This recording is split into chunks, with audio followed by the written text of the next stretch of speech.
नमस्कार दोस्तों, जय जोहार। मैं कौशल तिवारी और बिहनिया संझा में आपका स्वागत है। अयोध्या हार गए, रामटेक भी हार गए, चित्रकूट भी हार गए, नासिक भी हार गए और रामेश्वरम सहित दर्जन भर से अधिक धार्मिक स्थानों में भारतीय जनता पार्टी बुरी तरीके से पराजित हुई। तो बनारस हारते हारते बचे कहा जाए तब भी गलत नहीं होगा। लेकिन इस हार की नैतिक जिम्मेदारी कौन ले? क्या देश के प्रधानमंत्री नरेंद्र मोदी को नैतिक जिम्मेदारी लेते हुए इस्तीफा नहीं दे देना चाहिए और किसी दूसरे को मौका नहीं देना चाहिए? लेकिन आत्ममुक्त सत्ता लोलुपता इस दौर में इस कदर हावी है कि ऐसी हार भी उन्हें हार नहीं लगती और सेकुलर दलों से समझौता करके सत्ता बनाने की कोशिश जारी है या सत्ता बना ली गई है। एनडीए ने तो तय कर दिया है कि नेतृत्व देश के प्रधानमंत्री नरेंद्र मोदी ही करेंगे। उनकी क्या मजबूरी है, उनका क्या राजनीति है, यह तो वही जाने। लेकिन संघ भी खामोश है। हम विस्तार से बताएंगे कि संघ में क्या कुछ चल रहा है।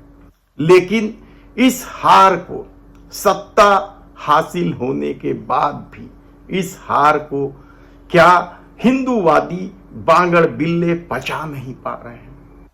सीधे सीधे व्हाट्सएप यूनिवर्सिटी और सोशल मीडिया में वे गाली गलौज पर उतर आए हैं। हार तो है, जबरदस्त हार है और इसकी खिसियाहट भी सोशल मीडिया में साफ तौर पर देखी जा रही है। मेन मीडिया यह बताने को तैयार नहीं है कि कितने धार्मिक स्थल में भारतीय जनता पार्टी बुरी कदर हारी है और बनारस में देश के प्रधानमंत्री नरेंद्र मोदी की बढ़त पिछले बार से 1/3 रह गई है। पिछले बार वे 4.5 लाख से अधिक वोटों से जीते थे और इस बार उनकी जीत की बढ़त केवल 1.5 लाख वोट तक आ गई। क्या यह भी नैतिक पराजय है? लेकिन भले ही ऊपरी तौर पर इस पराजय को भारतीय जनता पार्टी स्वीकार नहीं कर पा रहे हैं, सत्ता की वापसी की खुशियां मना रहे होंगे।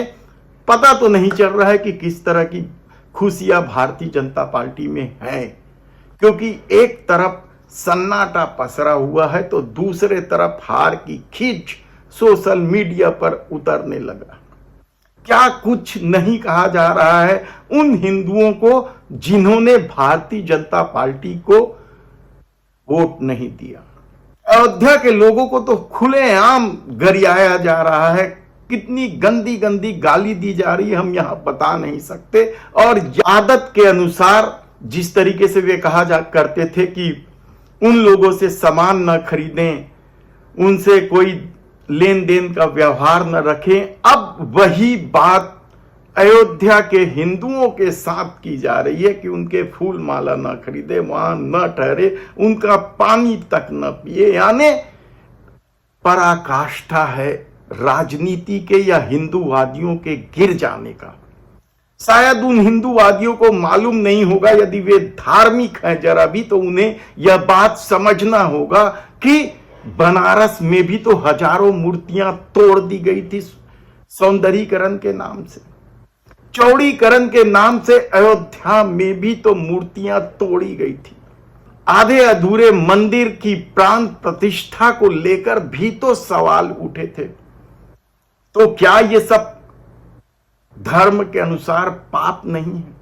शंकराचार्यों की अवहेलना क्या पाप नहीं है? और उस पाप की सजा यदि मिल रही है तो फिर उसके लिए उन लोगों को दोषी क्यों ठहराया जा रहा है जो इस लोकतंत्र की रक्षा के लिए खड़े हैं या उस तानाशाही रवैये के खिलाफ खड़े हैं या महंगाई से त्रस्त हैं, बेरोजगारी से त्रस्त हैं और कोरोना काल में ऑक्सीजन की अव्यवस्था से दम तोड़ते परिजनों को जिन्होंने देखा है, या नकली दवाइयों के जो लोग शिकार हुए हैं, घटिया स्तर की जहर बेचने की कोशिश करने वाली दवा कंपनियों से चंदा वसूला गया, बीफ कंपनियों से पैसा खाना भी क्या उन बांगर बिल्ले हिंदूवादियों को बुरा नहीं लगता?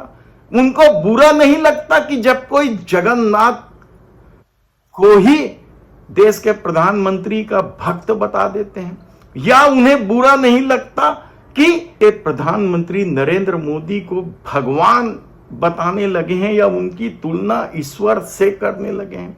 क्या उन्हें यह बुरा नहीं लगता कि देश के प्रधानमंत्री नरेंद्र मोदी जब कहते हैं कि वे बायोलॉजिकल नहीं, यानी मां की याद तो उन्होंने की जब चुनाव परिणाम आया तब, लेकिन उसके पहले मां के लिए क्या कहा था यह भी क्या लोगों को याद नहीं? और धर्म में झूठ बोलना भी पाप है, अपराध की पहली सीढ़ी है। तो क्या यह सब कुछ गलत नहीं लगता? और अब भी लगता है कि देश के प्रधानमंत्री नरेंद्र मोदी उनके लिए भगवान है, इसलिए बाकी कोई मायने नहीं रखता। सवाल कई हैं, आप सोचिएगा जरूर कि हार किसकी हुई है।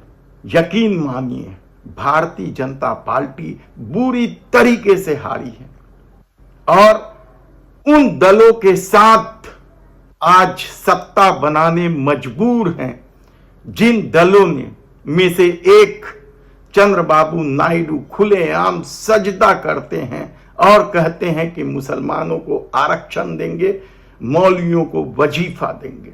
नीतीश कुमार भी तो यही सब कहते हैं। मदरसों को सरकारी मान्यता हम लोगों ने दी और उसके बाद कब्रिस्तान की घेराबंदी कराई 8,000 से भी ज्यादा, और 1,000 फिर और कहा उस आपकी काम शुरू करा रहे हैं। और उनके साथ किस मजबूरी के तहत वह व्यक्ति सत्ता में बैठने जा रहा है जिन्होंने पूरे चुनाव के दौरान केवल हिंदू मुस्लिम किया, केवल मंगलसूत्र की बात की, केवल संपत्तियों को उन्हें दे देने की बात कही, खान पान सब कुछ से पहचानने की कोशिश की गई, वोटों का ध्रुवीकरण किया गया और उस ध्रुवीकरण का फायदा नहीं मिला तो उन्हीं के आगे नतमस्तक है कहा जाए तब भी गलत नहीं होगा। लेकिन ये राजनीति है। बेशक देश के प्रधानमंत्री नरेंद्र मोदी तीसरी बार अपनी ताजपोशी करवा ले, उन्हें हम बधाई भी देते हैं, लेकिन देश की तासीर को यदि अब भी नहीं समझा गया तो आने वाले दिनों में इसके परिणाम क्या होंगे यह आप खुद सोचिए। धन्यवाद।